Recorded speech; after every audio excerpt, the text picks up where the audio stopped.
अशी नवनवीन कीर्तने व प्रवचने ऐकण्यासाठी आमच्या चॅनलला लाईक, शेअर व सबस्क्राईब करा. आता तुम्ही कृपावंत साधू संत जीवलग गोमटे ते करा माझे भार ओझे तुम्हाशी वंचिले ते पायापाशी नाही अशी वेगळे गोमटे ते करा माझे भार ओझे तुम्हाशी तुका मने सोडिल्या गाठी तुका मने सोडिल्या गाठी दिली मिठी पायाशी गोमटे ते करा माझे भार ओझे तुम्हाशी पांडुरंगा करू प्रथम पांडुरंगा करू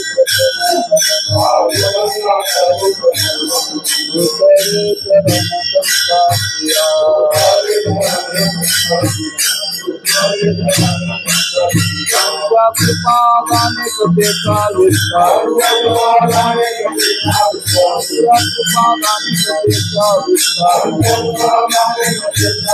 बाबा सद्गुरुदास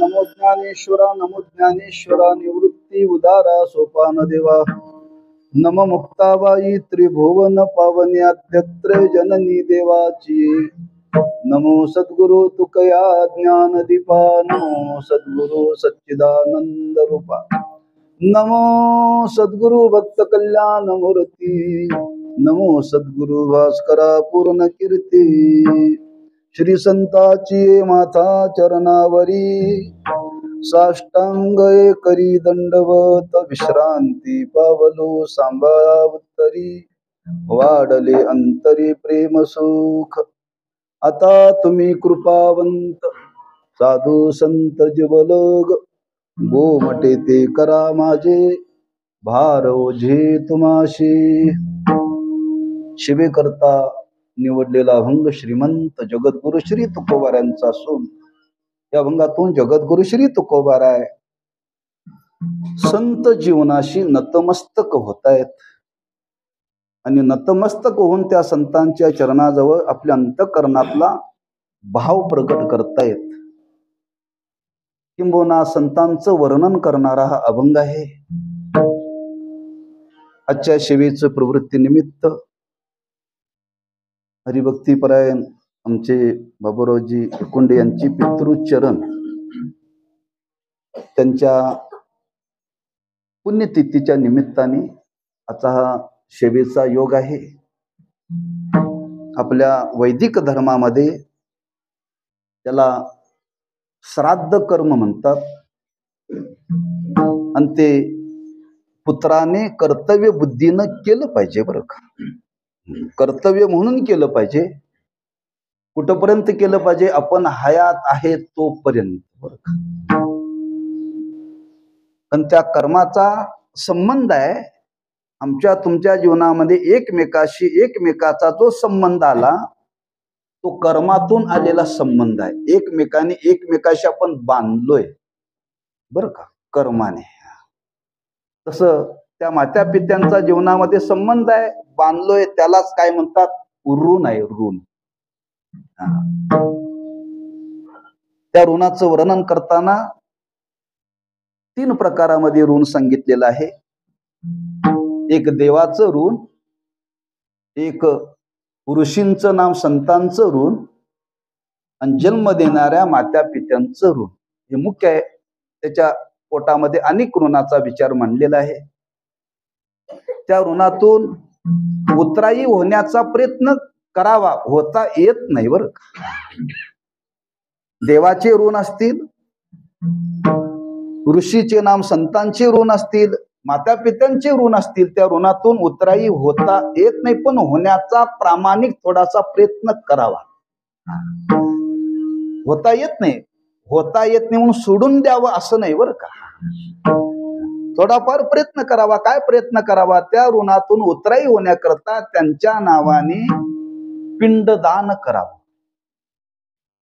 ऋणातून उतराई होण्याकरता पिंडदान, प्रत्येक श्राद्धाला पिंडदान केलंच पाहिजे, असा नेम आहे बरं. काही लोकांची समजूत आहे वारकऱ्याला गरज नाही, चुकीच आहे बरं. रामायणामध्ये प्रसंग आलाय, प्रभू रामचंद्र वनवासात होते. कुठे होते? आणि वनवासात असताना राजा दशरथ स्वर्गवासी झाला बरं. आता वनवासाला गेलेले प्रभू रामचंद्र परत येऊ शकत नाहीत, पण त्या वनवासामध्ये असताना 12 वर्ष होते ना, प्रत्येक वर्षाला प्रभू रामचंद्राने आपल्या पित्याच्या नावाने पिंडदान केलंय वनात, लक्षात ठेवा. रामायणामध्ये वर्णन आले. देव आहे, कर्तुम अकर्तुम अन्यथा कर्तुम अशी शक्ती त्याच्याजवळ आहे, पण त्या देवाने सुद्धा त्या वनामध्ये काही फळाचं पीठ, त्या पिठाचे पिंड केले बरं का. तिथं पीठ मिळत नाही, काही फळाचं पीठ घेतलं आणि ते पीठ करून त्याचे पिंड तयार करून वडिलांच्या नावाने त्या वनवासात असताना प्रभू रामचंद्राने, जर देवाने जर बापाचं श्राद्ध घातले तर आम्ही तुम्ही काय वाऱ्यावर सोडावं? गरज नाही देवाला बरं का.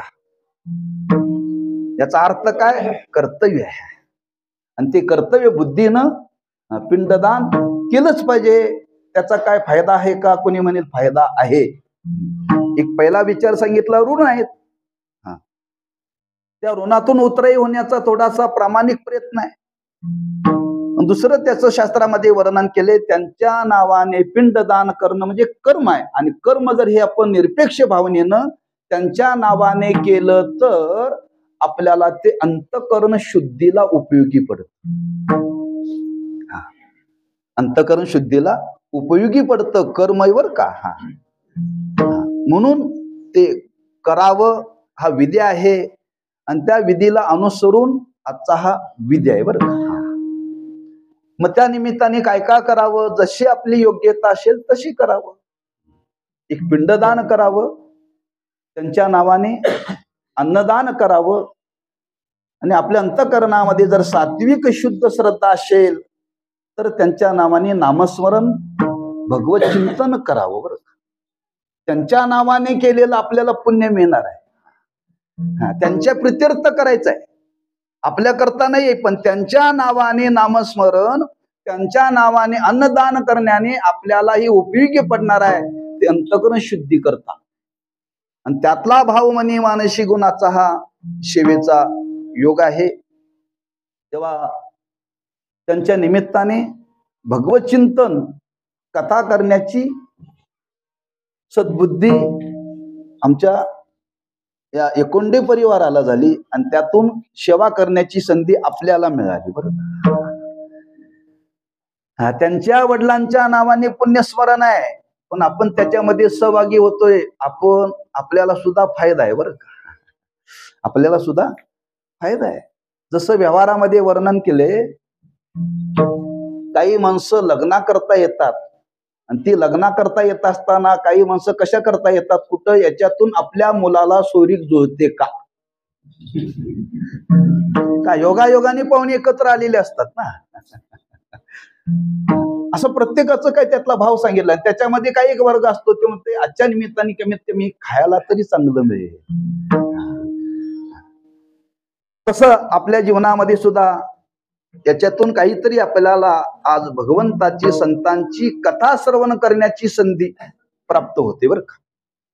श्रवण सजासजी घडत नाही, आणि तो श्रवणाचा योग, तसा कथा करण्याचा योग. म्हणून तर साधू संतांनी वर्णन केले, कथा त्रिवेणी संगम, तिघांचा संगम आहे बरं का.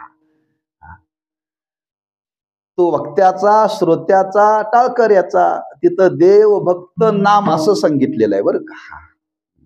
आणि असा हा कथेचा योग. त्या निमित्ताने काय वर्णन करावं, तर या भूतलावरती एक आदर्श जीवन आहे, ते साधूचं जीवन आहे बरं का. आणि त्या साधूच्या जीवनाशी मनुष्याने काय व्हावं? नतमस्तक व्हावं. का व्हावं? कशा करता? फायदा काय त्याचा? शास्त्र सांगतं आपल्याला मनुष्य जन्म प्राप्त झालेला आहे आणि मनुष्य जन्म प्राप्त झाल्यामुळं मनुष्य जन्माचं वर्णन करताना वर्णन केले, मनुष्य म्हणून जन्माला आल्यानंतर मनुष्याच्या जीवनातलं कर्तव्य जर काय असेल तर मनुष्याचं जीवन कृतार्थ झालं पाहिजे, कृत्य झालं पाहिजे. मग कृत्य मनुष्याचं जीवन झालं पाहिजे. कधी होईल? कधी होईल? आपण जर जीवनामध्ये काही हित केलं तर, काही कल्याण करण्याचा प्रयत्न आपण जीवनामध्ये केला तर, मग आपल्या जीवनामध्ये हित करावं, आपण आपल्या जीवनामध्ये कल्याण करावं. एवढी देवाने आपल्याला बुद्धी दिलेली नाही. आपण अल्पज्ञ आहोत. उठल्यापासून झोपेपर्यंत एकच विचार, आयुष्याचं कसं होईल. आयुष्याचं कसं होईल म्हणजे लौकिक दृष्टीनं याच्या पलीकडे मनुष्य विचार करीत नाही. बरं का? करीत नाही. त्याचाच विचार करतो. प्रत्येक मनुष्य विचार करतो. बरं का? मग कशाचा विचार करावा? आपण कधी आपल्या हिताचा विचार करीत नाही. मग हिताचा विचार करत नाही, पण या जगामध्ये हिताचा विचार करणारी काही माणसं आहेत ना. मग कोण आहेत? सत्तावान, धनवान, गुणवान, बलवान, असे अनेक वर्ग आहेत समाजामध्ये. मग काही लोकांनी विचार केला यांच्याकडे जाऊन आपलं कल्याण करून घ्यावं. तुकोबाराय म्हणतात ज्यांच्याकडे जातात त्यांचंच कल्याण झालेलं नाही, तुमचं कसं काय होईल?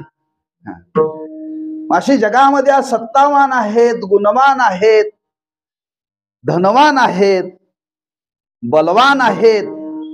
अशांच्याकडे जाऊन आपल्या जीवनाचं कल्याण होणार नाही. कल्याण कोणाकडे होईल? महाराज म्हणतात ज्यांच्याकडे गेल्यानंतर होईल असं एकच जीवन या भूतलावरती आहे, संत जीवन. असं संत जीवन आहे. मग त्या संतांच्याकडे गेलं पाहिजे. कसं गेलं पाहिजे? तुका म्हणे जवळी न पाचारिता जावे, तुका म्हणे जवळी न पाचारिता जावे.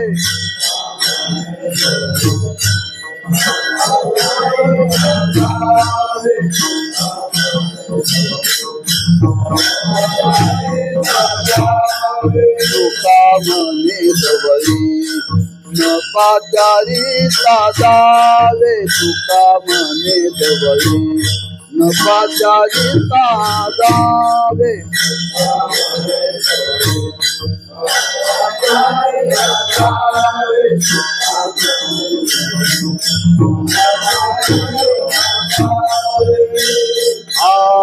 संत चरणी भावे घावया, संत चरणी भावे घावया, त्यांचा महिमा काय वर्णोनी पामर, त्यांचा महिमा काय वर्णोनी पामर. भावे घावया चरणी भावे घावया, त्यांचा महिमा काय वर्णोनी पामर.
तुका म्हणे जवळी न पाचारिता जावे,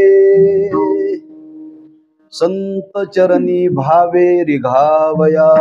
महाराज म्हणतात आपल्या जीवनाचं हित जर आपल्याला करून घ्यायचं असेल तर आपणहून त्यांच्याकडे गेलं पाहिजे.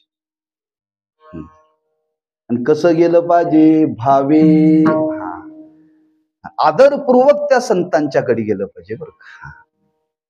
कारण ज्या संतांच्याकडे गेल्यानंतर आपल्या जीवनाचं हित होणार आहे, परमकल्याण होणार आहे, अशा संतांच्याकडे आपण गेलं पाहिजे, आपणहून गेलं पाहिजे.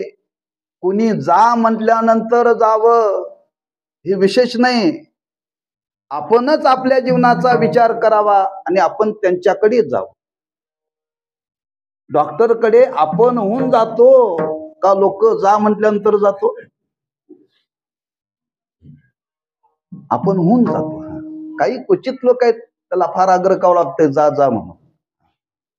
त्याला काय म्हणतात? अंगावरती काढणारी बरीच माणसं आहेत.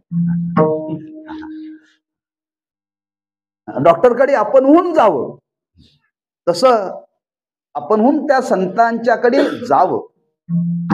महाराजांनी विचारलं का त्यांच्याकडे जावं? महाराज म्हणतात ते सामान्य नाहीत, ते सामान्य नाहीत. लक्षात ठेवा की अशांच्याकडे जीवनामध्ये गेल्यानंतर महाराज म्हणतात आपल्या जीवनाचं खरंच हित होईल. मग त्या संतांच्याकडे जावं. हे आम्हा तुम्हाला सजासजी जाण्याकरता प्रवृत्ती नाही, पण आमची तुमची प्रवृत्ती व्हावी याच्याकरता तुकोबरा त्या संतांचं वर्णन करतात. बरोबर, एक नेम आहे, एखाद्या व्यक्तीकडे जायचं असेल आणि एखाद्या व्यक्तीला जर प्रसन्न करायचं असेल तर काय करावं लागतं? त्या व्यक्तीची स्तुती करावी लागते. स्तुती करावी लागते. म्हणजे समोरच्या व्यक्तीकडे आपल्याला जायचं आहे, त्याच्याकडून काहीतरी आपल्याला जीवनामध्ये मिळवायचं आहे आणि त्याच्याकडून काहीतरी जीवनामध्ये मिळवण्याकरता त्याची स्तुती करावी लागते. स्तुती केल्याशिवाय माणसं प्रसन्न होत नाहीत. तुम्ही व्यवहारातला विचार पाहून घ्या, आपल्याला अनुभव आहे याचा. या न्यायाने त्या संतांच्याकडे जावं. मग संतांची स्तुती करावी का त्यांचं स्तवन करावं? त्यांचं स्तवन करावं.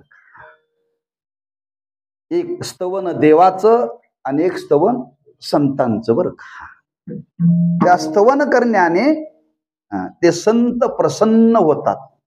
संत प्रसन्न होतात. मग ते स्तवन कसं करावं?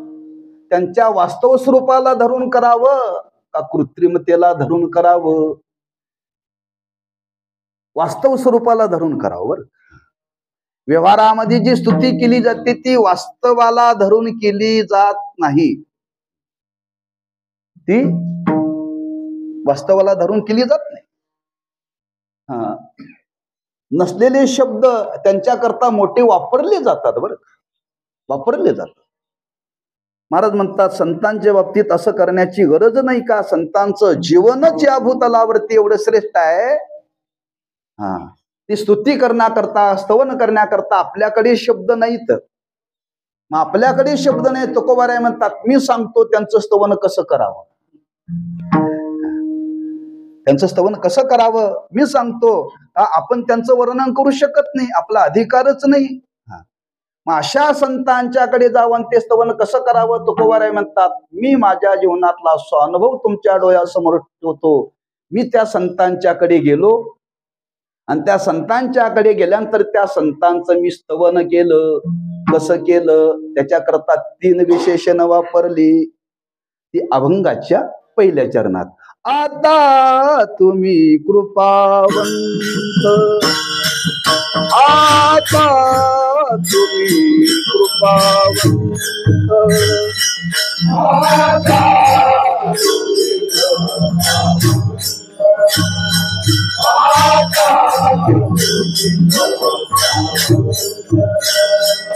आता तुम्ही कृपावंत,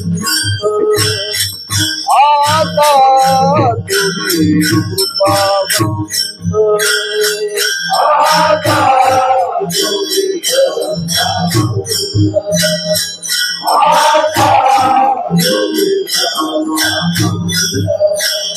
साधू संत जीवलग, साधू संत जीवलग, साधू संत जीवलग,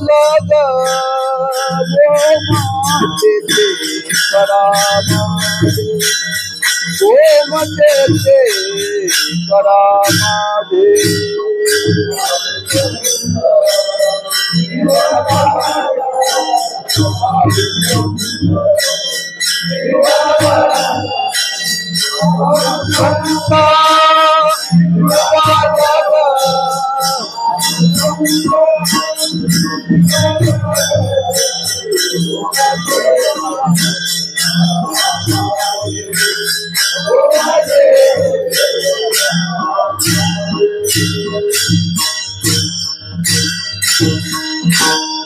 आता तुम्ही कृपावंत, साधू संत जीवलग. त्या अभंगाचा चरणाचा अन्वय आहे. हे साधू संत, आपण कृपावंत आहात, आपण जीवलग आहात, मग आता आमचं गोमट करा. हे साधू संत, आपण कृपावंत आहात, आपण जीवलग आहात, आता मग काय करा, आता काय करा, आमचं चांगलं करा, असा त्या चरणाचा अन्वय वर. अभंग कसा आहे, आता तुम्ही कृपावंत साधू संत जीवलग, पण त्याचा अन्वय लावताना कसा लावायचा, हे साधू संत कृपावंत आणि जीवलग आहात, तेव्हा आता पुढं आता लावायचं बरं. म्हणून त्यांचं वर्णन करतात, त्यांचं स्तवन करतात, आपण संत साधू हृदयाचे आहात, आपण संत कृपावंत आहात, आपण संत जीवलग आहात. प्रत्येकाला ते संत शब्दाला तिन्ही लावायचं बरं. संत, आपण साधू हृदयाचे आहात, आपण कृपावंत आहात आणि आपण जीवलग आहात. जगामध्ये बरेच संत आहेत, पण साधूच हृदय नाहीये. साधूच हृदय, साधूच हृदय कसं असतं,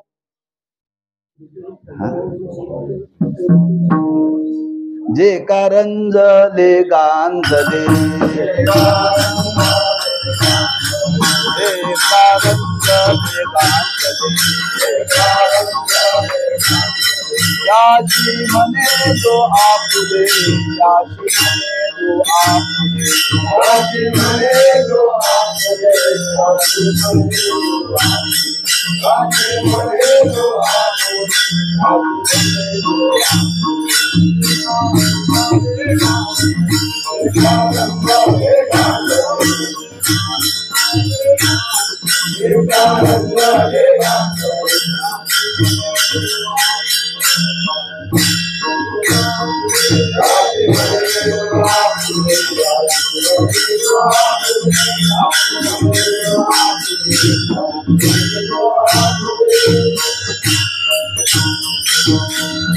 जे कारंजले गांजले, त्याशी म्हणे जो आपुले, तोची साधू ओळखावा. महाराज वर्णन करतात, त्याला साधूचं हृदय म्हणतात. दुसरं साधूचं हृदय तुम्ही दिलेलं प्रमाण, बुडत हे जन, न देखवे डोळा, येतो कळवळा म्हणून या. दुसऱ्याचं दुःख पाहिल्यानंतर ज्यांच्या अंतःकरणामध्ये कळवळा निर्माण होतो आणि तो कळवळा त्यांचा कृतीमध्ये येतो. बरं, कृतीमध्ये येतो. बऱ्याच लोकांना दुसऱ्याचं दुःख पाहिल्यानंतर वाईट वाटतं, वाईट वाटतं, कळवळा येतो, पण पुढची क्रिया घडत नाही. बरं का, क्रिया घडत नाहीये. हा, ते दुःख पाहिल्यानंतर ते कृतीमध्ये आलं पाहिजे, कृतीमध्ये आलं पाहिजे. प्रत्येकाच्या हृदयाचा विचार केला तर दुसऱ्याचं दुःख पाहिल्यानंतर माणसं कळवळतात, अंतःकरणामध्ये दुःख व्यक्त करतात, पण त्या दुःखातून बाहेर काढण्याची जी अंतःकरणाची अवस्था आहे ती इतराजवळ नाही. बरं, ती साधूच्या जीवनामध्ये. म्हणून साधूचं जीवन आहे, साधूचं हृदय आहे. हा, जे का रंजले गांजले, रंजलेले आणि गांजलेले. रंजलेले म्हणजे संसारामध्ये रंगलेले, आणि संसार दुःखाने गांजलेले. रंगलेले आणि गांजलेले. बरं का, दोन भाव आहेत. म्हणजे संसारामध्ये रंगले, तेवढे रंगले, तेवढे रंगले, त्यांना एकादशी म्हणजे काय माहिती नाही, त्यांना देव म्हणजे काय माहिती नाही, त्यांना परमार्थाची साधना म्हणजे काय माहिती नाही. पण अशांचंही चांगलं व्हावं असा कळवा त्यांच्या अंतःकरणामध्ये. बरं, म्हणजे ते प्रपंचामध्ये एवढे रंगले, तेवढे रंगलेत. अगदी तुकोबांच्या भाषेमध्ये जर बोलायला ठरलं तर, देव धर्म सांदी पडिले सकळ, विषयी गोंधळ गाज तशी. त्या विषयामध्ये गोंधळ नामते रंगलेले आहेत, त्यांना भान नाही आहे. लक्षात ठेवा, मानवी जीवनाचं. म्हणजे दुःखाने पीडित आहेत, गांजले, अशा उभय स्वरूपाविषयी ज्यांच्या अंतःकरणामध्ये कळवळ आहे, महाराज म्हणतात तोचे साधू. तुकोबारे म्हणतात आपण तसे आहात. बरं का, अहो संत आपण साधू आहात, आपण साधू आहात. बरं का, दुसरे वर्णन केले. साधू काय करतो, जे आपल्याला मिळालं ते दुसऱ्याला देतो. कसं देतो, हे हृदयीचे ते हृदयी, हाताने नाही. बरं का, आपल्याला जो बोध प्राप्त झाला, आपल्याला जे ज्ञान मिळालं तेच दुसऱ्याला देण्याकरता तो साधू प्रवृत्त होतो. लक्षात ठेवा, साधू बोध झाला मुरलिया केला, साधू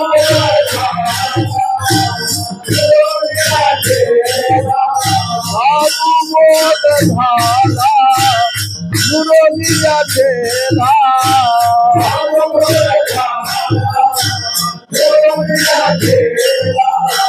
आईचा मुरली अनुभव,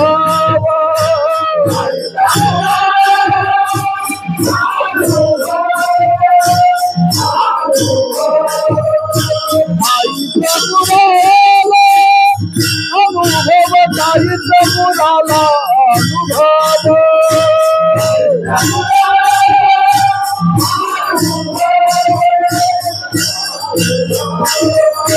हरिमुखे म्हणा, हरिमुखे म्हणा, हरिमुखे म्हणा, हरिमुखे म्हणा, हरिमुखे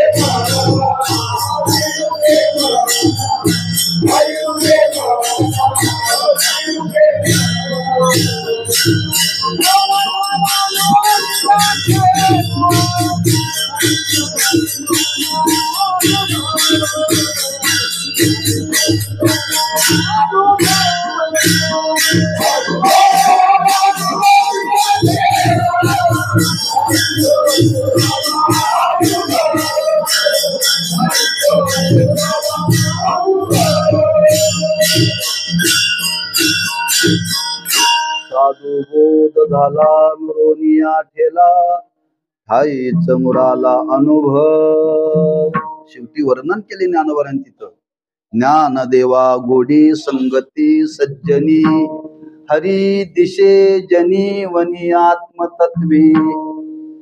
अशी साधूची अवस्था आहे. हा, म्हणून आपण संत साधू आहात. बर, नवे नवे आम्हा तुम्हाला परमार्थाला प्रवृत्त करण्याकरता साधू संतांनी आपल्याला सुद्धा साधू म्हटले. बरं का, उठा उठा साधू संत साधा आपुला लिहित गेला गेला हा नरदेह मग कैचा भगवंत.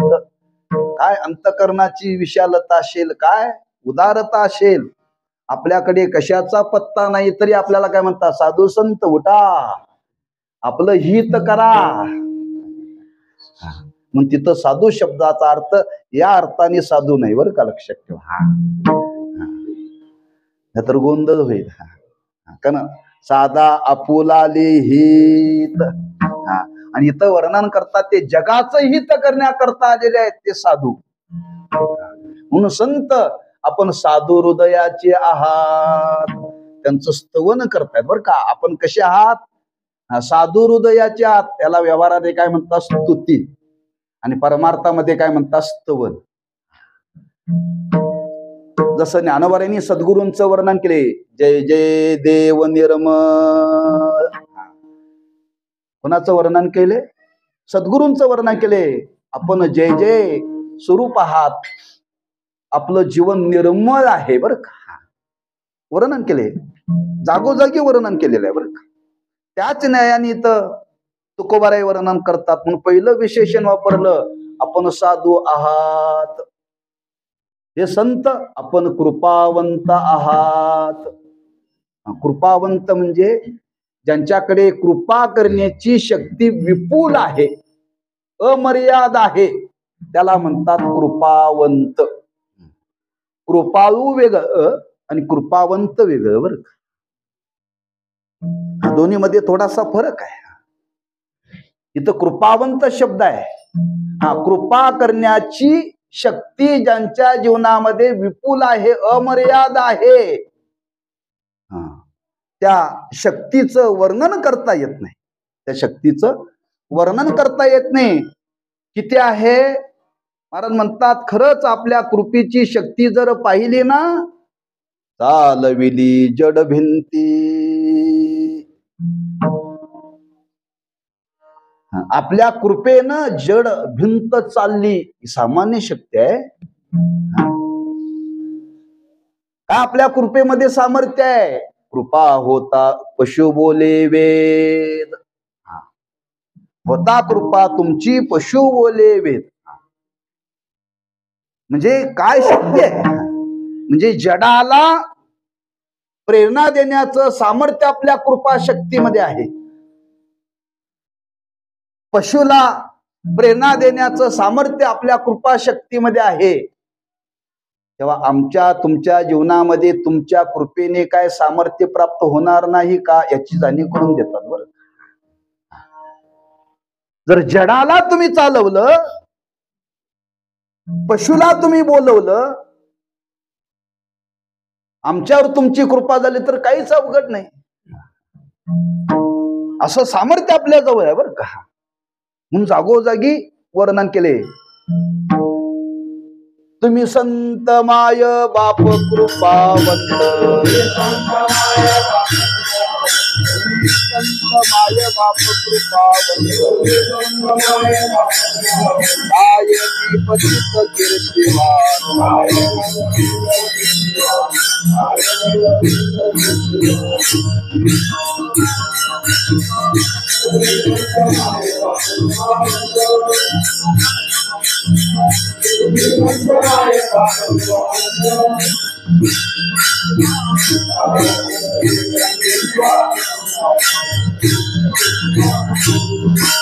संत माय बाप कृपावंत, कायमी पतित कीर्तिवानू.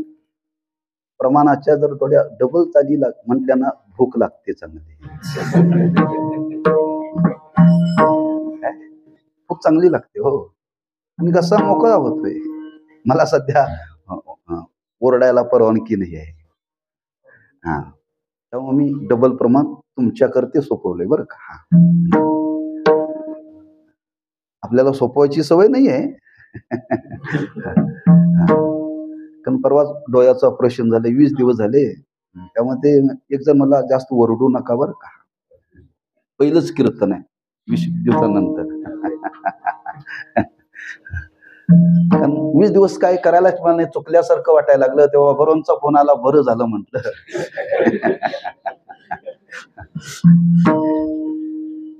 म्हणून तुम्ही संत माय बाप कृपावंत, तिथे अनेक विशेषण वापरले. त्या अनेक विशेषणामध्ये कृपावंत शब्द वापरलाय. पुष्कळ प्रमाण आहेत. नुसतं कृपावंत शब्दाचा विचार केला तरच आपल्याला तासभर त्याच्यावरती बोलता येईल. तुम्ही सनकाधिक संत मनविता कृपावंत. नाम कृपेच्या शक्तीने आपण संपन्न आहात. म्हणजे कृपा करण्याची शक्ती लागते बरं का, आणि ती कोणाकडे नसते, दोघांच्याकडेच असते, देव आणि संत. त्यांनी जर कृपा जर आपल्यावरती केली तर त्यांच्या कृपेने काय होऊ शकतं. तुकोबाराय म्हणतात, ज्यांच्या जीवनामध्ये संतांनी कृपा केली त्यांच्या जीवनातलं कधी संपलंच नाही. कृपादान केले संते,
कृपादान केले संती, आयुष्यभर संपेना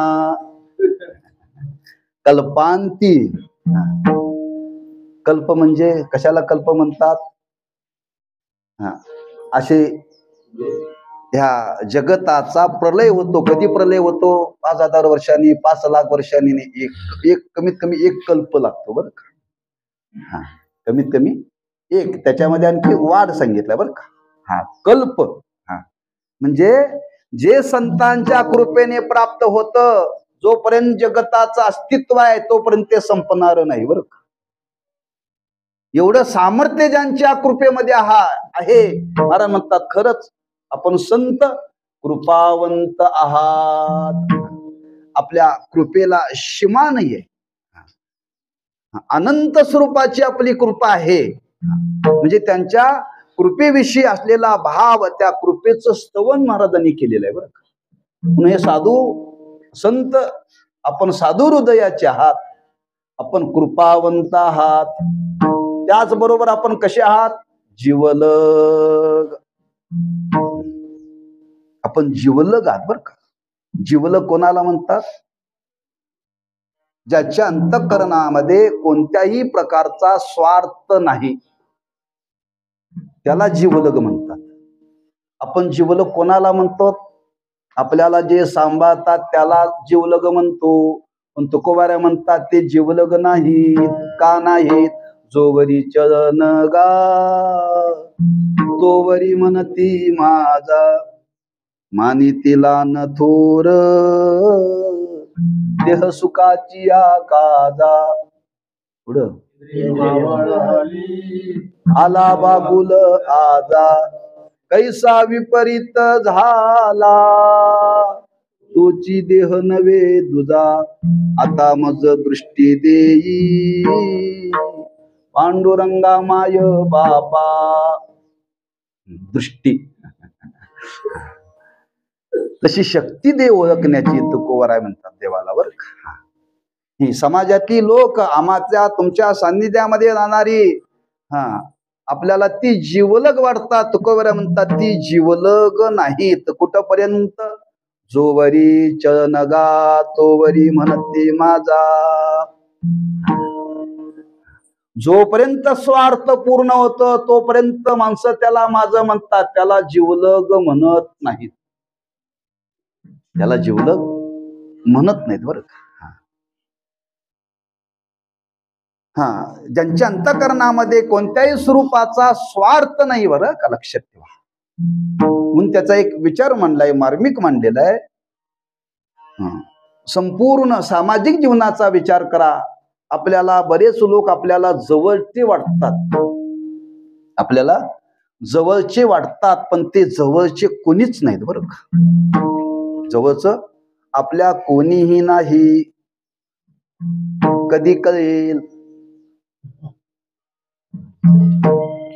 कळो येईल अंतकाळी, प्राण प्रयाणाचे वेळी, राहती निराळी रांडा पोरे सकळ. महाराज म्हणतात ती सुद्धा आपली जवळची नाही. कळतं कधी? शेवटी कळतं, पण वेळ निघून गेलेली असते.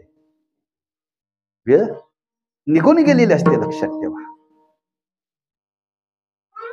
म्हणून वर्णन केले, आम्हा तुम्हाला जन्म देणारे माय बाप सुद्धा आम्हा तुम्हाला जवळचे वाटतात, पण तुकोबाराय म्हणतात माय बाप देहावरती प्रेम करतात का आमच्या तुमच्या जीवावरती प्रेम करतात? देहावरती, जीवावरती. मी म्हणत नाही, तुकोबाराने वर्णन केले, माये बापे पिंड पायला माया. पिंड म्हणजे हा दिसणारा देह. या देहावरती त्यांनी प्रेम केलं. दोन वाक्य लक्षात ठेवा.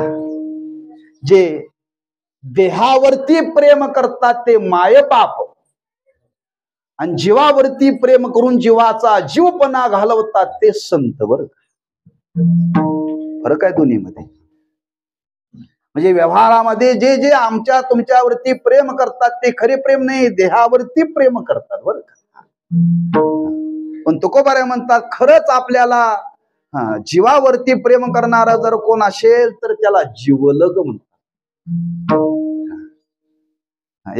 एखाद्याला ओळखून देतो महाराज हा माझा जीवलग मित्र बरं का. जीवलग मित्र म्हणजे माझ्या करता प्राण द्यायला सुद्धा हा तयार आहे, मागं पुढं बघणार नाही. मागं पुढं बघणार नाही, लक्षात ठेवा. देवाने खरंच माय बापाचं किती प्रेम आहे बघा म्हणून देवाने एक योजना केली.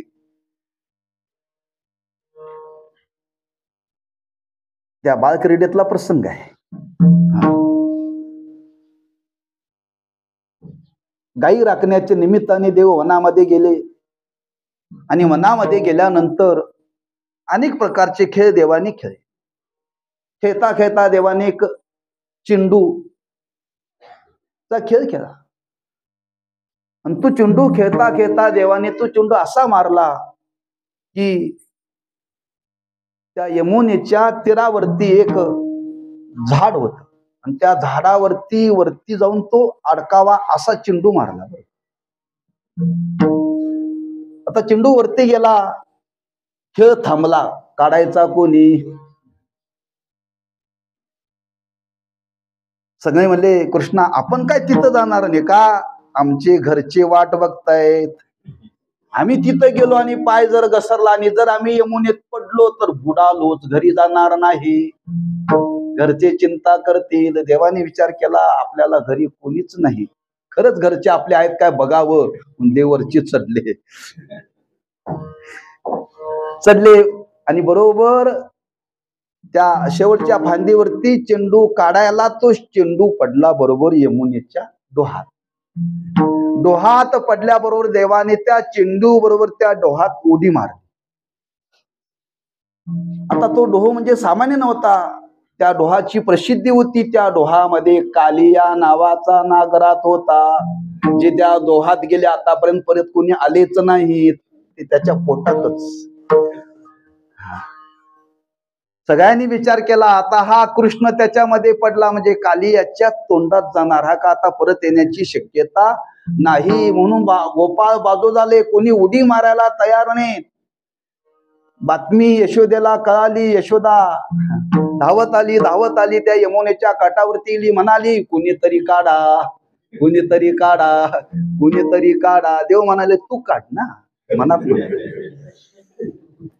म्हणत होती ना, माझा कृष्ण देखीला काय कोणीतरी सांगा गे सांगा. खरंच माझ्यावरती प्रेम आहे ना, माझ्याकरता उडी मारा ना. कोणीही उडी मारलं नाही बरं.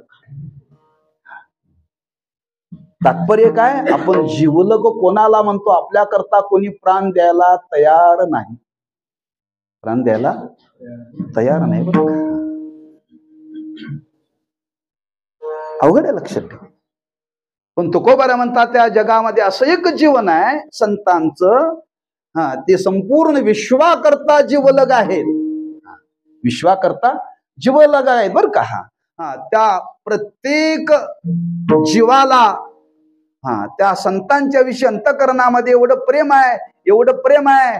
त्यांना आवडतं हे माझेच आहेत बरं का. का माझेच आहे, हे विश्वची माझे घर, ऐशी मती जयाची स्थिर, किंबोना चराचर आपणची झाला, हे विश्वची माझे घर. जर विश्व माझं घर आहे तर त्या विश्वातले कोण आहेत, माझे आहेत. म्हणून जीवाविषयी तळमळ आहे संतांच्या अंतःकरणामध्ये. त्या संतांना वाटतं यांचा जीव वाचावा. जीवाचा जीव वाचण्याकरता जीवाचा जीवपणा गेला पाहिजे. मग जीवाचा जीवपणा जाण्याकरता काय केलं पाहिजे, त्याला विष पाजलं पाहिजे, त्याला ज्ञानामृत दिलं पाहिजे. काय दिलं पाहिजे, ज्ञानामृत दिलं पाहिजे. ज्ञानामृताने जीवाचा जीवपणा निवृत्त होऊन तो शिवदशेला प्राप्त होतो. असा जीवपणा, अशा जीवाविषयी त्यांच्या अंतःकरणामध्ये आपलेपणा आहे. महाराज म्हणतात आपण जीवलग आहात, आपण जीवलग आहात. आणि अशी स्तुती त्या संतांची केली, तुकोबारांनी केली. का केली, तुकोबारे म्हणतात आपल्याला सुद्धा जर आपल्याला आपल्या जीवनाचं हित साधायचं असेल तर त्यांच्याकडे गेल्यानंतर त्यांचं वर्णन या पद्धतीनं करावं लागेल. आणि अशा पद्धतीनं त्या महात्म्यांचं वर्णन करून म्हणतात, हे साधू, हे संत, आपण कृपावंत आहात, जीवलग आहात. आता आमच्या करता काहीतरी तुम्ही केलं पाहिजे. काय केलं पाहिजे, तुम्हाला जे वाटतं ते तुम्ही करा. गोमटे ते करा माझे, गोमटे ते करा माझे, गोमटे ते करा माझे, गोमटे ते करा माझे, गोमटे ते करा माझे, गोमटे ते करा माझे, गोमटे ते करा माझे.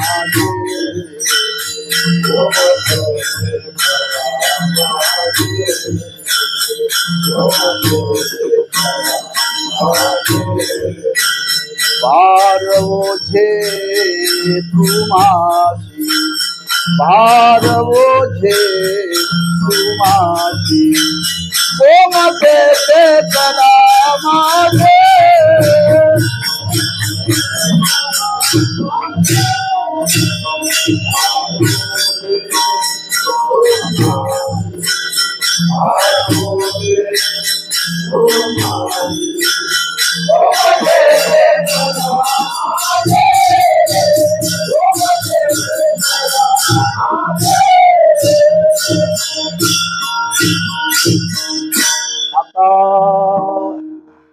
आता माझं काय करा, माझं गोमट करा. गोमट करा म्हणजे नेमकं काय करा? गोमट या शब्दाचा अर्थ आहे चांगलं करा. गोमट म्हणजे चांगलं बरं का. पुष्कळ देवा करता हे प्रमाण वापरले. चांगले नाम गोमटे रूप. देवाचं नामही गोमट आहे आणि देवाचं स्वरूपही गोमट आहे बरं. तसं आमच्या जीवनामध्ये आमचं चांगलं करा. महाराजांनी विचारलं का? आम्हाला कळत नाही. कळत नाही का? फिरून फिरून माझ्याकडे आला तुम्ही. म्हणून आता शब्दाची दुसरी संगती सांगितली जाते. आता म्हणजे मी अनेकांच्याकडे गेलो. कोणाकडे गेलो? आरंभाला दिलेले आधी काही धनवान आहेत त्यांच्याकडे गेलो. ते माझं गोमट करतील असं मला वाटलं, पण त्यांच्या करवी झालं नाही. आता तुम्ही तरी करा. काही सत्तावान आहेत त्यांच्याकडे गेलो, आमचं गोमट करा. त्यांच्याकडे जाऊन त्याने आमचं गोमट केलं नाही. आता तुम्ही तरी करा. काही गुणवान आहेत त्यांच्याकडे गेलो, त्यांच्याकडून आमचं गोमट झालं नाही. आता तुम्ही तरी करा. काही बलवान आहेत त्यांच्याकडे गेलो, त्यांच्याकडे आमचं गोमट झालं नाही. आता आपण तरी करा. आता त्याला मराठीत सांगायचं ठरलं तर मराठीत म्हण आहे, तुमच्याकरता सांगतो. करून करून भागले आणि देव पूजेला लागले. का? सगळीकडे प्रयत्न केला, कुठंच यश येईना. कुठंच यश येईना. आता ह्या परमार्थाच्या वाटेला तरी लागावं आता, बरं का. तेव्हा अनेकांच्याकडे गेलो. कोणाकोणाकडे? सगळ्यांच्याकडे गेलो. महाराज म्हणतात सगळ्यांच्याकडे नव्हे, जन्म देणाऱ्या मायबापाकडे सुद्धा गेलो. त्यांनी सुद्धा माझं गोमट केलं नाही. महाराज म्हणतात कसं करतील? त्यांचंच झालं नाही तर तुमचं कसं करतील?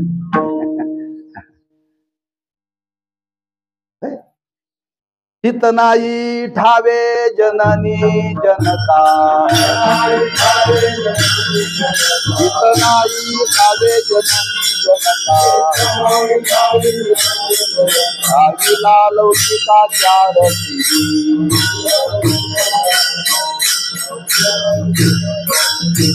हित नाही ठावे जननी जनका.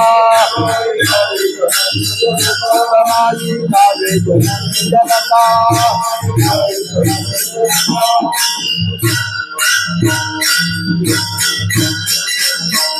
आईला लौकिकाच्या रती. हित नाही ठावे जननी जनका. असं रडी घ्यायची नाही बरं का खेळात. मागं सरायचं नाही.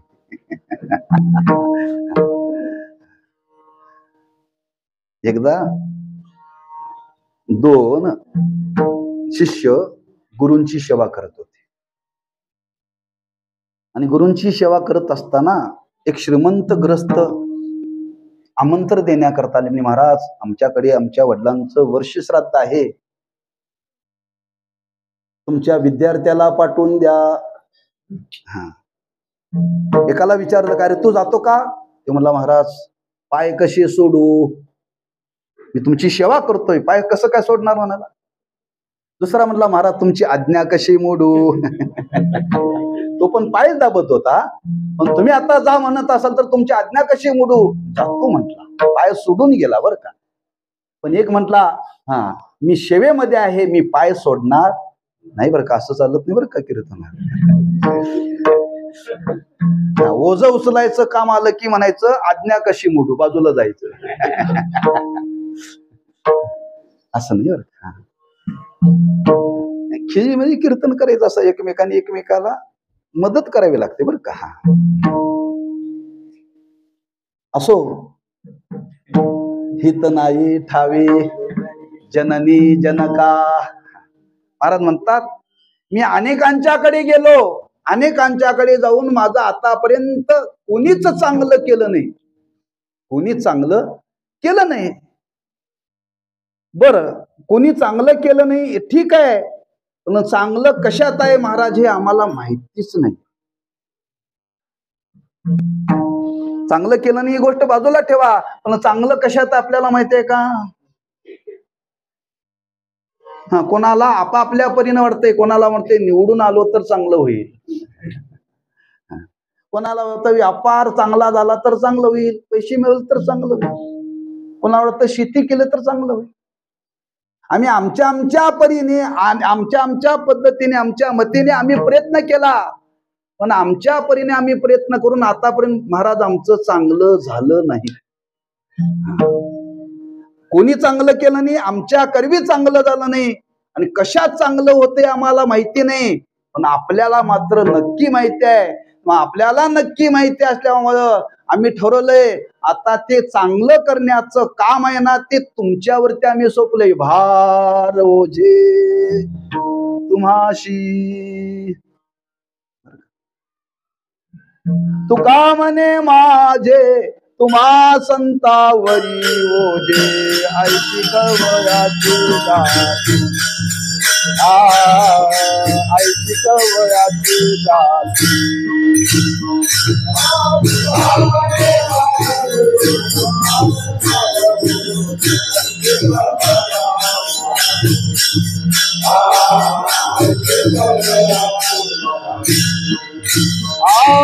तुका म्हणे माझे तुम्हा संतावरी ओझे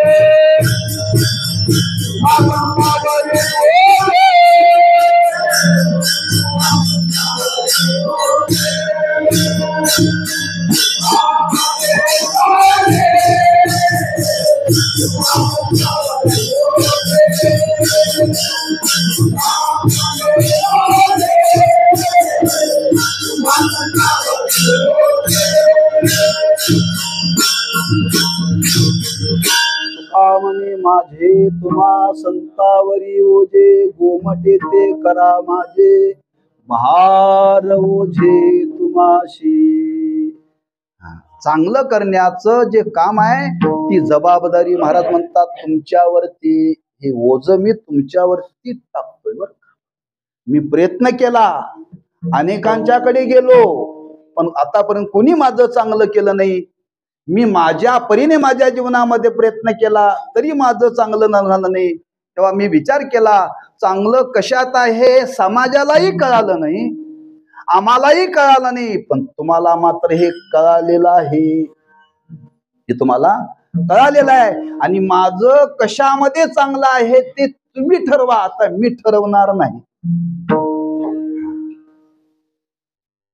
म्हणजे त्या संतांच्याकडे जायचं आहे आणि त्या संतांच्या जीवनाशी नतमस्तक व्हायचं आहे. आता तुम्ही जे तुझं वाटे आता ते करी अनंता तुका म्हणे संता लाज माझी. अर्जुनाने प्रयत्न केला आणि प्रयत्न केल्यानंतर देवा म्हणते आता हे माझ्याकडून काय घडत नाही देवा, आता तूच कर बर. तोपर्यंत देव गप्पच होते. म्हणून गीतेचा पहिला अध्याय अर्जुन गीता आहे, देव गीता नाही बरं का. पहिल्या अध्यायात देव बोललाच नाही. देव ऐकत होता. देवाला वाटलं माझं लोक ऐकतात, पण लोकांचं ऐकायला कधी मला मिळत नाही, म्हणून अर्जुनाचं ऐकत होता देव. प्रवचन ऐकावं तसं. दुसऱ्या अध्यायामध्ये बरंच अर्जुन बोलला आणि बोलल्यानंतर म्हणायला लागला देवा मला काय कळना असोचानन्व सोच्यस्त्वम. देवा आता तूच माझ्या जीवनाचं काय खरं खोटं काय चांगलं वाईट तूच बघ. त्याच न्यायानं तुकोबारे म्हणतात आपल्या जीवनाचं चांगलं व्हावं, कल्याण व्हावं, भलं व्हावं असं वाटत असेल तर महाराज म्हणतात ती जबाबदारी त्यांच्यावरती सोपवावी लागेल. आपण त्यात जबाबदारी घ्यायची नाही, फक्त त्यांच्या चरणी जीवन समर्पित करायचं. बालकाची जबाबदारी आईवरती असते. त्या बालकाला काय खाऊ घालावं आणि काय खाऊ घालावं ते सांगत नाही, त्याला जे लागते ते आई खाऊ घालते बरं. आईला माहिती आहे ह्याला काय पचते आणि काय पचू शकत नाही.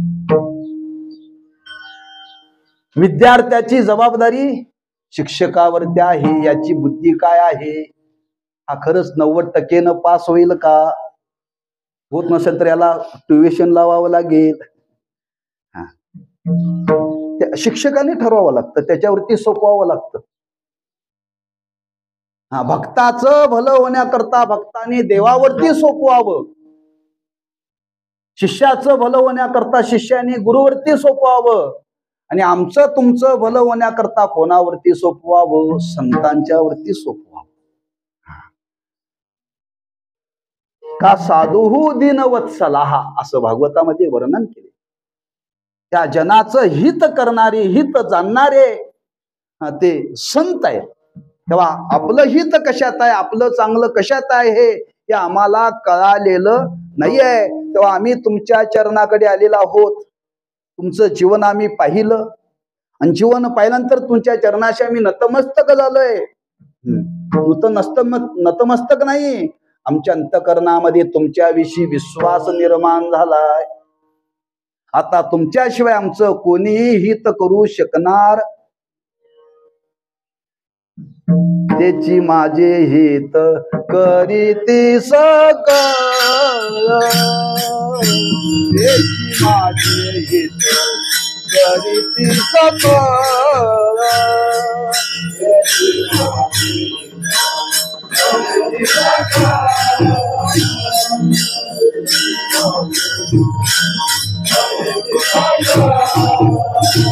येणे हा गोपाळ कृपाकारी, येणे हा गोपाळ कृपाकारी, येणे हा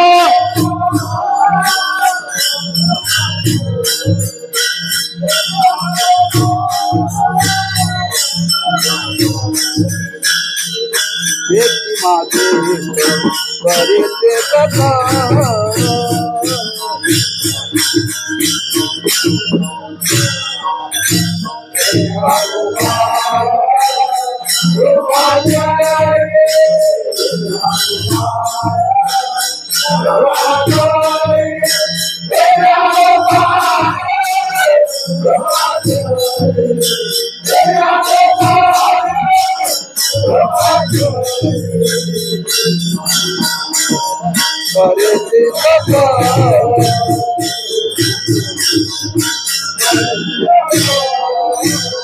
येते माझे हित करीती सकळ, येणे हा गोपाळ कृपाकारी, येणे हा गोपाळ कृपाकारी, येणे हा गोपाळ कृपाकारी.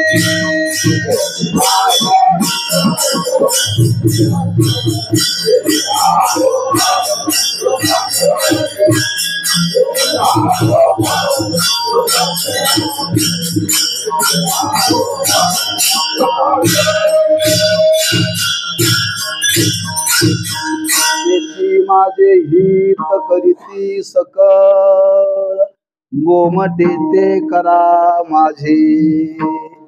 आता संतांच्या शिवाय आमचं हित कोणीही करू शकत नाही. आम्हाला हित कळालेलं नाही, इतरांना हित कळालेलं नाही, तेव्हा आम्ही तुमच्या चरणाजवळ आलेला आहोत. आमचा स्वीकार करा, आणि आमच्या जीवनाचा स्वीकार करा. आम्ही तुमच्याकडे आलो, कसा आलो? आम्ही आमच्या अंतकरणामध्ये काही शिल्लक ठेवलेलं नाही. वंचिले ते पायापाशी नाही याशी वेगळे, गोमटे ते करा माझे भार ओझे तुम्हाशी. जे जे आमच्या अंतकरणामध्ये होतं ते वाणीच्या द्वारे तुमच्या समोर, तुमच्या पायाजवळ आम्ही व्यक्त केलेलं आहे. तुमच्यापासून काही लपवून ठेवलेलं नाही. नवी महाराज म्हणतात, एकही आमच्या अंतकरणामध्ये सांगत असताना आम्ही काही लपवलेलं नाही. तुका म्हणे सोडिल्या गाठी दिली मिठी पायाशी, गोमटे ते करा माझे भार ओझे तुम्हाशी. बोला.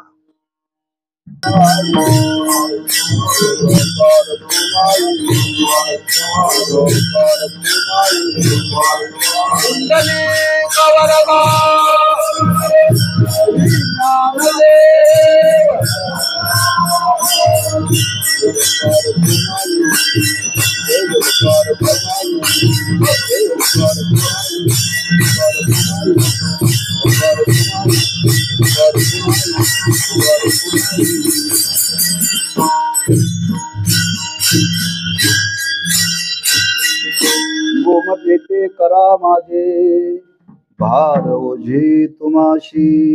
श्रीमंत जगद्गुरु श्री तुकोबाराय संत जीवनाशी नतमस्तक होतात आणि ते नतमस्तक होण्याकरता त्या संतांचं वर्णन करतात. वर्णन करून असे आपण आहात तेव्हा आता माझं गोमट नाव आपण चांगलं करावं. कारण चांगलं कशामध्ये आहे हे फक्त आपल्यालाच ज्ञात आहे, हे आम्हाला ज्ञात नाहीये. तेव्हा ती जबाबदारी आम्ही आपल्यावरती सोपवलेली आहे. भार ओझे तुमाशी. लौकिक दृष्टीने एखाद्याचं ओझं घेणं हे वेगळं आहे आणि हिताच्या दृष्टीनं ओझं घेणं हे वेगळं आहे. बरं, आज तुकोबारांनी वर्णन केले, आम्हा तुम्हाला थोडीशी जाणीव करून दिलेली आहे. आपला ज्या मातेच्या पोटी जन्म झाला, त्या मातेच्या पोटी जन्म झाला, पण जन्म होऊन जर आपण आपल्या जीवनामध्ये हित नाही साधलं तर त्या मातेला ते ओझं आहे. आता उघडी डोळे जरी अद्यापी न कळे, मातेची खोळे दगडाला पोटाशी. दगडाचं ओझं आहे का? हे ओझं वेगळं बरं का.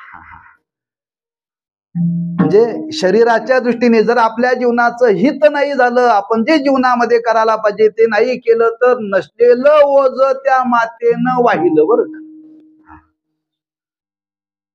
तुकोबाराय म्हणतात त्या संतांच्या जवळ आपल्या अंतःकरणातला भाव प्रगट करताना महाराज म्हणतात, आम्ही तुमच्यावरती जी जबाबदारी सोपवलेली आहे ती सामान्य नाहीये, हिताच्या दृष्टीने. बरं का, कल्याणाच्या दृष्टीने.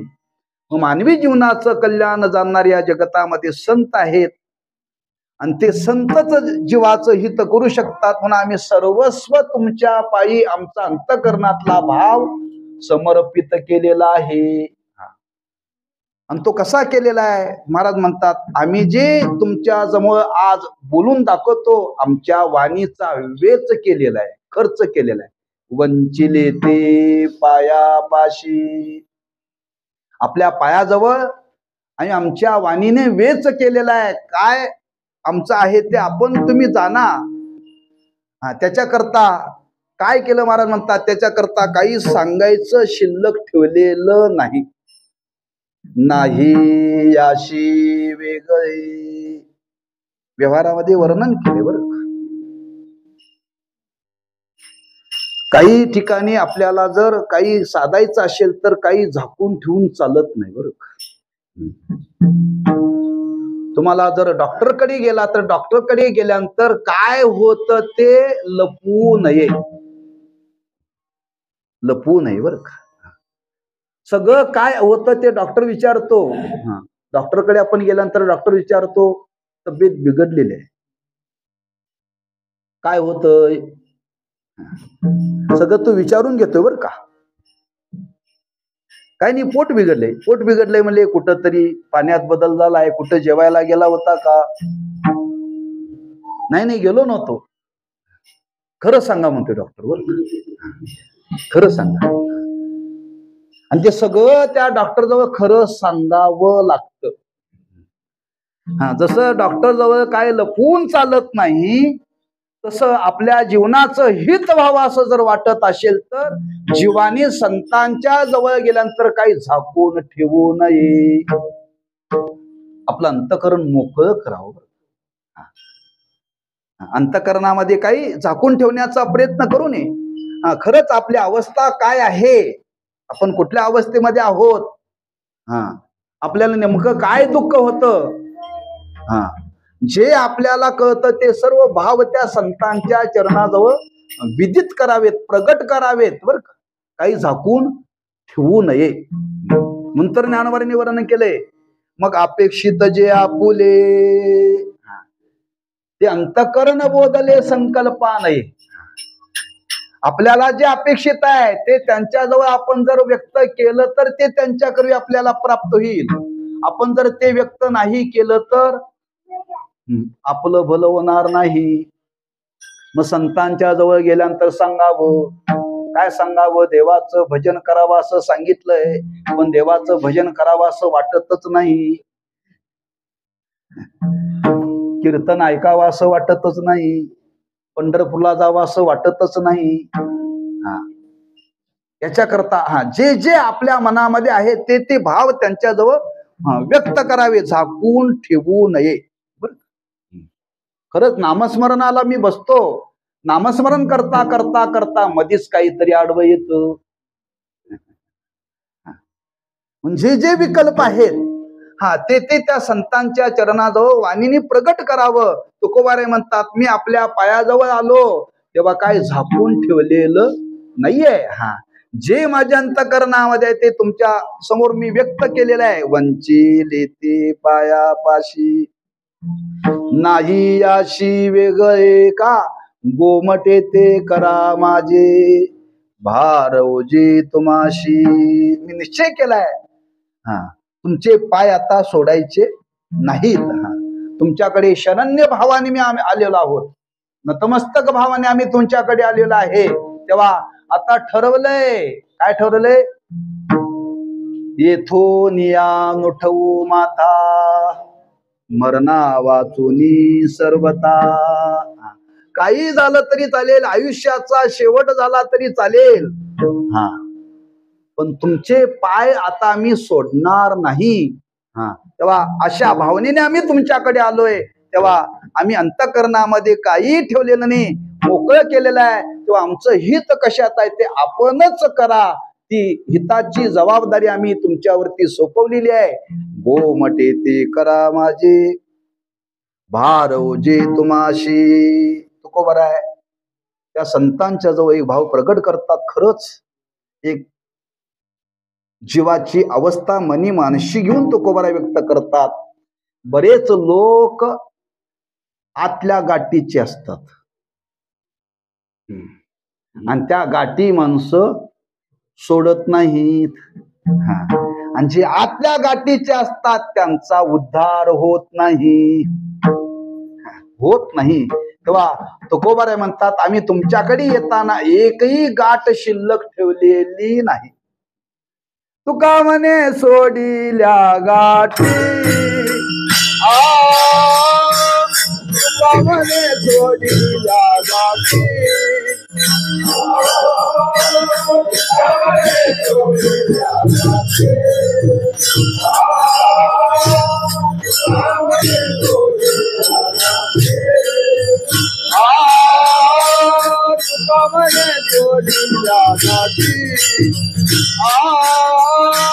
तुका जोडील्या गाठी,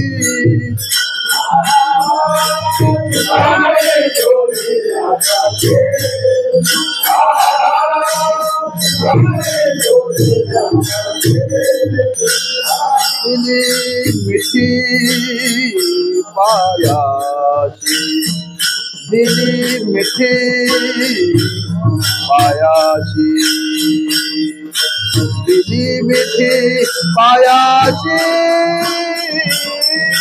गोमटे ते करा मागे, गोमटे ते करा मागे.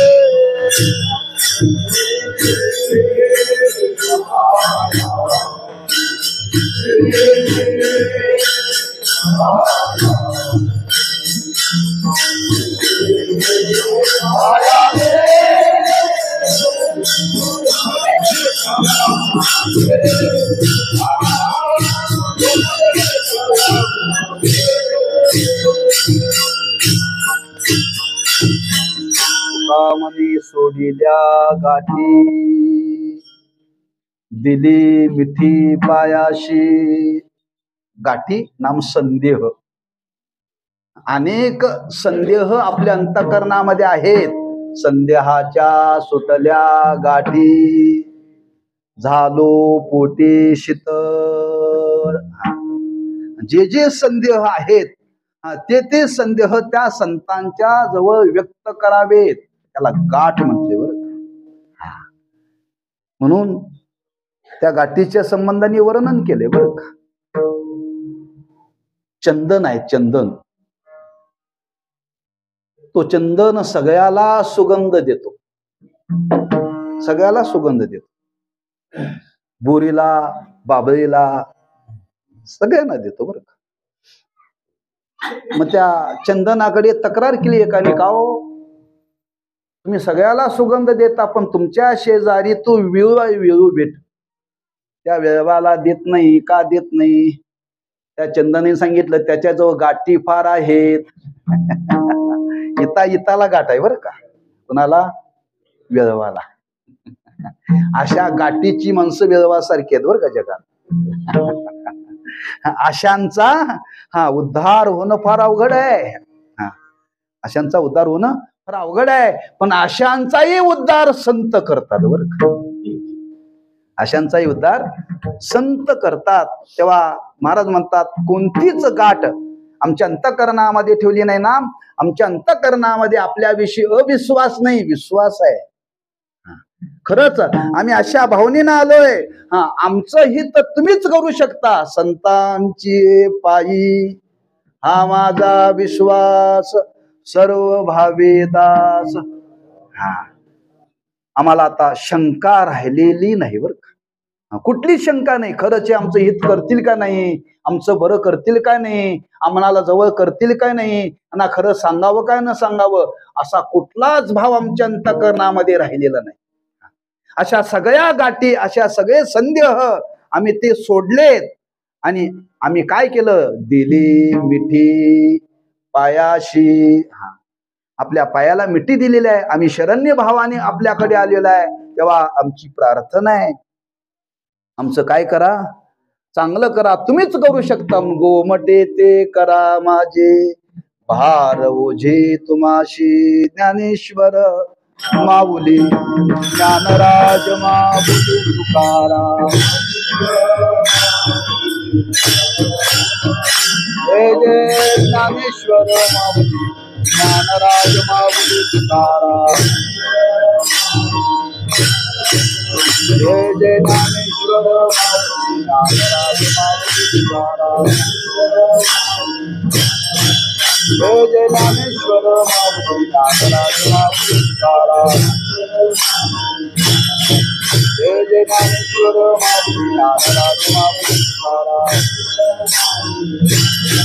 कुंडली वरदा श्री ज्ञानदेव.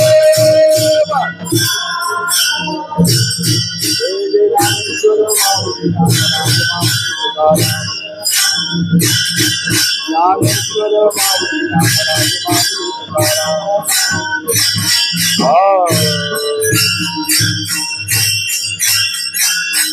आता तुम्ही कृपावंत साधू संत जीवलग, गोमटे ते करा माझे भार ओझे तुम्हाशी.